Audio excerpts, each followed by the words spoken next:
Prajanam Pitaro.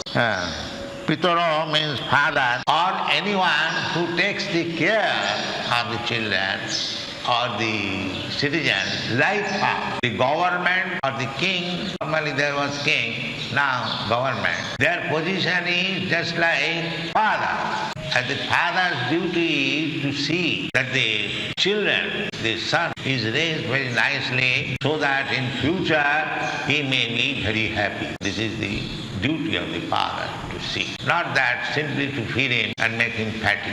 No. In the Shastra it is said, Pita nasasya. One should not become a father. This is contraception. Pita nasasya. Janani na sasya. One should not become a father. One should not become a mother. One should not become a guru. One should not become a relative.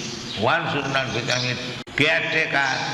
One should not become the king who namo chaitya samupita mrityam.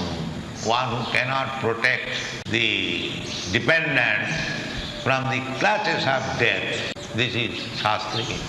So how much the father and the government or the guru should be strong so that he can save his dependent from the clutches of death. How it is possible? Haring vinana miting taranti.